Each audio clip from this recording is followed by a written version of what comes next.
আসসালামু আলাইকুম। Manjur blogs old test village channel থেকে আপনাদেরকে সকলকে স্বাগতম। আজকে আমাদের একজন নতুন অতিথিকে নিয়ে আসলাম, যিনি গ্রামেই বসবাস করেন আমাদের পাশেই।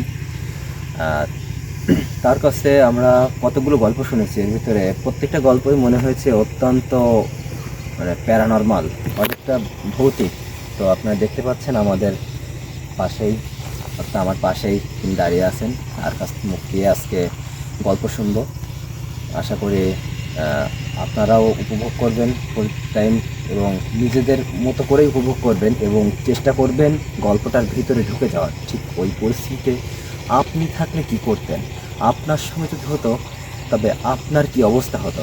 ব্যাপারটা আসলে কতটা ভৌতিক, আপনি আপনাকেই জাস্ট কল্পনা করবেন, শুধু কল্পনা করেই দেখবেন যে আসলে এই ব্যাপারটা আপনি থাকলে কেমন হতে পারত। তো এখন শুরু করতে যাব আমাদের অতিথির কাছ থেকে আমাদের নতুন গল্প।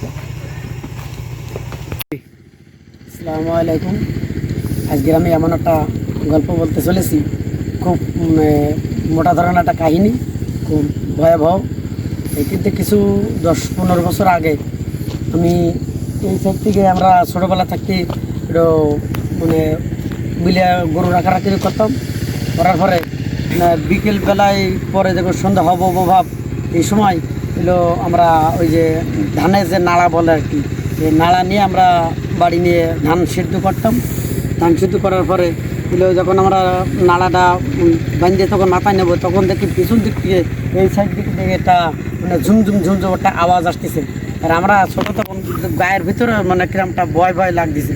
তখন আমি তাকেই দেখি মুন্ডুটা কাটা ঝুলতেছে, আর লাফালাফি করতেছে, যেন কিরমটা দৌড়ো ভাব।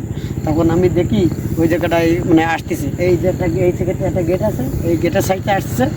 এবার এই সাইডে যখন আসতেছে তখন আমাকে 3জন আমাকে একবারে পাচাকে ধরেছে। তখন ওদেরও ভয় লাগতেছে, আমারও ভয় লাগতেছে। ফের যে নাড়া ছিল, নাড়ার ভিতরে আমরা পলাইছিলাম। পলাই থাকার পরে যখন আমাকে সাইড দিয়ে চলে গেল, তখন আমার মনে হয় আমরা নিজেরাই কোন জায়গায় আছে তা নিজেই বলতে পারছি না। তখন কি বলবো, তখন এই সাইডে এই ভিতরে যখন চলে যাওয়ার পরে তখন আমরা 3জন একসাথে একটু স্বস্তি পেলাম।